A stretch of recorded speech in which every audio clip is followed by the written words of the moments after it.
پی ډي ویلرز له رحمان الله ګربز سره په لیدو خوښي ښودلې او هغه ته د لا بریا او هیله ښودلې ده. د ګربز او ډي ویلرز ملاقات د هیوادوالو غبرګونونو لپاره ولي. ټول جزئیات په دې ویډیو کې وګورئ او انعکاس میډیا چینل سبسکرایب کړئ.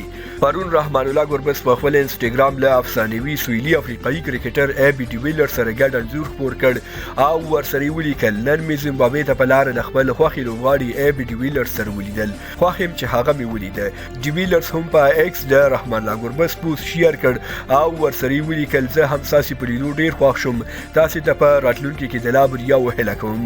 په کور ځاننه د کرکټ یو شمېر څارونکو دا لیدنه د ګربز لپاره ډیره مهمه بللې او د ګربز د کیریر د ښه والي لپاره دا ډول لیدنې اړینې بولي. کوکاب جمال په خپل فیسبوک باندې لیکلي دي د ګربز لیدل له ډي ویلر سره له هغې سره پر مسلکي اړخ بحث کول له مسلکي پلوه ترې مشورې اخیستل د ګربز په کرکټ د ډي ویلرز نظر او په ټوله کې منحیز یو داسې شخص سره د ګربز لیدنه چې په کرکټ کې د ښاغلي 360 په نوم شهرت لري او د څو ډوله توپوهنې کشف کوونکی دی یو غوره او نیک اقدام دی. ښاغلي کوکاب جمال هیله ښودلې ده چې رحمان الله ګربز به له ډي ویلر څخه یوه نوې خبره او د خپل کرکټ د ښه والي او پرمختګ لپاره اړین نظریات او لارښوونې ترلاسه کړي وي. یو بل کرکټ څارونکی میرویس صافی لیکي ګربز ډیر هوښیار او له کمالاتو ډک لوبغاړی دی او که د نړۍ له هر یو پرمختللي لوبغاړي سره حتی یوه ثانیه هم ودرېږي حتمي ترې د خپل مسلک او د کرکټ د ښه والي لپاره د هغوی له تجربو څه ناڅه زده کړه کوي.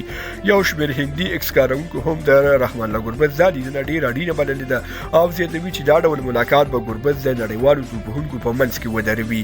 یو شمېر نور بیا په دې باور دي چې ګربز او ډي ویلرز یو ډول لوبغاړي دي او های ډي ویلرز به ګربز ته د خپل ځانګړي کرکټ کولو اصول ورښودلي وي.